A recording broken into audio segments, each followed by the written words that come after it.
राधे राधे दोस्तों। आज की हमारी कहानी का शीर्षक है चित्त चोर ही असली चोर होता है।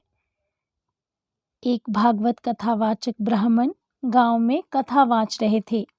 उस दिन उन्होंने नंदलाल कन्हैया के सौंदर्य, उनके आभूषणों का बड़ा मनमोहक वर्णन किया।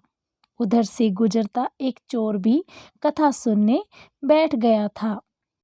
उसने जब आभूषणों के बारे में सुना तो उसे लालच आया।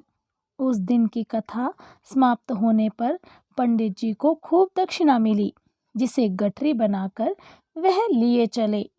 जरा सुनसान में पहुँचे तो चोर सामने आ गया। उसने पूछा कि ये श्याम मनोहर कृष्ण कहाँ रहते हैं? मुझे उनके घर के गहने चुराने हैं, पता बताओ। पंडित जी डर गए। उन्हें अपने सामान का भय हुआ, सो उन्होंने बुद्धि लगाई और कहा कि उनका पता मेरे झोले में लिखा है। यहाँ अंधेरा है, थोड़ा उजाले में चलो तो देख के बताऊंगा। चोर तैयार हो गया, उसे जल्दी थी। पंडित जी ने और चतुराई की, अपना बोझा उसके सिर पर लाद दिया और ऐसे स्थान पर पहुंचकर रुके जहां लोगों की आवाजाही ज्यादा थी। फिर उन्होंने थैले में से पोथी खोली, देखने का नाटक करते रहे। विचार कर बोले, वृंदावन चले जाओ। मुझे जब कृष्ण जी मिले थे तो उन्होंने वृंदावन ही बताया था। चोर संतुष्ट हो गया और पंडित जी से आशीर्वाद लेकर विदा हुआ। चोर रास्ता पूछता भटकता वृंदावन चल पड़ा। रास्ते में उसने बड़ी तकलीफें सही। जहाँ जहाँ भी कन्हैया के मंदिर थे उसमें दर्शन को गया।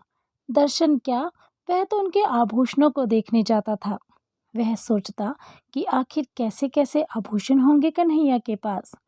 आभूषण निहारने के लिए उसने इतने मंदिरों में भगवान की इतनी छवि देख ली कि खुली आंखों से भी उसे प्रभु नजर आने लगे।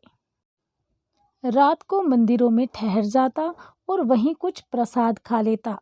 माखन चोर भगवान आभूषण चोर पर रीझ गए। चोर के मन में प्रभु के आभूषणों के प्रति कामना ही रह गई। गोपाल उसे जगह जगह दर्शन देते, तरह तरह के आभूषणों से सजे बालकों के रूप में, लेकिन वह उन्हें नहीं लेता। उसे तो असली गोपाल के आभूषण चाहिए थे।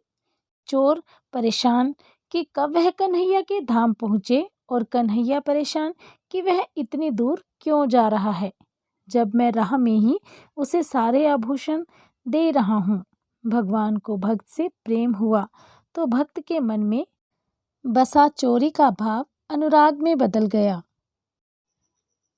चोर गोकुल पहुँच गया।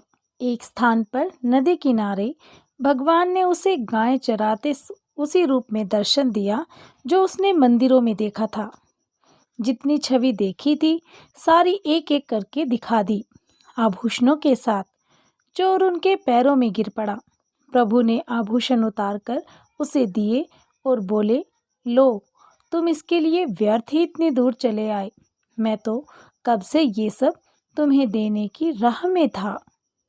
चोर बोला, आपको देख लिया तो आभूषणों की चमक फीकी पड़ गई। अब तो आपको चुराऊंगा। भगवान हंसे, मुझे चुराओगे? कहाँ लेकर जाओगे? चोर बोला, वह तो नहीं पता, सोचकर बताता हूँ, लेकिन आभूषण नहीं चाहिए। अब तो मुझे आपकी ही लालसा है। चोर सोचता रहा। प्रभु हंसते रहे। चोर ने बुद्धि दौड़ा ली, लेकिन कोई स्थान ही ना सूझा। उसे चिंता थी कि इतनी मेहनत से वह इन्हें चुरा ले जाए और फिर सुरक्षा न कर पाए तो कोई और चुरा लेगा। सोचते सोचते उसे नींद आने लगी। उसको उपाय सूझा, जब तक मैं निर्णय नहीं कर लेता कि आपको कहाँ रखूँगा, आप मुझे रोज दर्शन देते रहो, जिससे मुझे भरोसा रहे कि मेरी चोरी का सामान सुरक्षित है।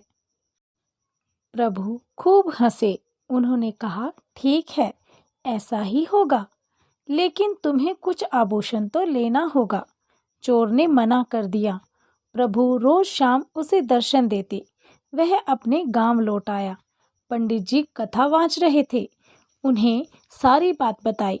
यकीन न हुआ तो शाम को जब प्रभु दर्शन देने आए तो उनका एक आभूषण मांग कर दिखाया और साबित कर दिया। पंडित जी बोले, भाई चोर, असली साधु तो तू है। मैं तो कान्हा का नाम लेकर बस कथाएं सुनाता रहा और आजीविका जुटाता रहा, लेकिन तुमने तो उन्हें ही जीत लिया। लुटाकर खुद को जब आए तेरी बाकी अदाओं पर, दिल के मामले में हम भी अमीर हो गए। जय श्री कृष्णा। राधे राधे।